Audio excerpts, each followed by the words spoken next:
ना सर, इस सेंटेंस में क्या एरर है? क्या सेंटेंस है भाई?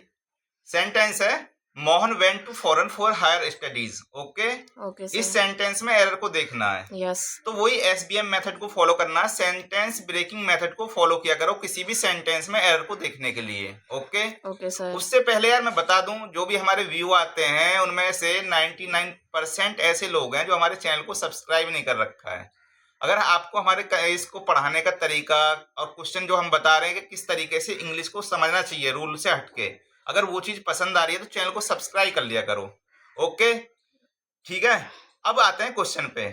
क्वेश्चन है Mohan went to foreign for higher studies. तो सबसे पहले इस पे एसबीएम लगाओ, सेंटेंस ब्रेकिंग मेथड को फॉलो करो। तो यहाँ पे जो मोहन है वो इस सेंटेंस में सब्जेक्ट है, वेंट मेन वर्ब है, टू प्रीपोजिशन है जिसका ऑब्जेक्ट फॉरेन है, फोर प्रीपोजिशन है और इसका ऑब्जेक्ट है हायर स्टडीज। इतनी यस बात सर। समझ में आती है? Yes sir. चलो जी, अब इस सेंटेंस में एरर देखते हैं, एरर है क्या। यस। एरर को देखने के लिए सबसे पहले वर्ड को समझना पड़ेगा, फॉरेन वर्ड को। ये जो यस। फॉरेन वर्ड होता है ना, ये किस पार्ट ऑफ स्पीच से बिलोंग करता है? फॉरेन वर्ड जो होता है ना वो एडजेक्टिव होता है। बात क्लियर है? Yes sir. क्योंकि जनरली हम बोलते हैं कि फॉरेन पीपल, फॉरेन ड्रेस, मतलब फॉरेन नाउन के साथ यूज किया जाता है और ये एडजेक्टिव होता है। यस। अब इंग्लिश में कंसेप्ट ये कहता है कि जब प्रीपोजिशन हो या वर्ब हो, ये इनका ऑब्जेक्ट केवल नाउन और प्रोनाउन हो सकते हैं। Yes sir. प्रीपोजिशन को विदाउट ऑब्जेक्ट नहीं लिख सकते, लेकिन वर्ब जो इंट्रांजिटिव वर्ब होती हैं उनको विदाउट ऑब्जेक्ट लिख सकते हैं। यस। बात क्लियर है? यस और ये सर। ऑब्जेक्ट केवल नाउन और प्रोनाउन ही हो सकते हैं। Okay sir. अब इस फॉरेन वर्ड को यहाँ पे टू का ऑब्जेक्ट बना के लिख रखा है, तो ये तो गलत है। यस। तो इस सेंटेंस को करेक्ट करेंगे कैसे?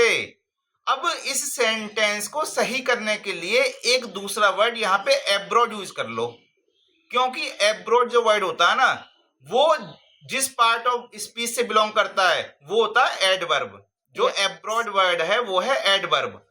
अब इस टू का ऑब्जेक्ट हम एडवर्ब को भी नहीं बना सकते, टू एब्रॉड भी नहीं बोल सकते।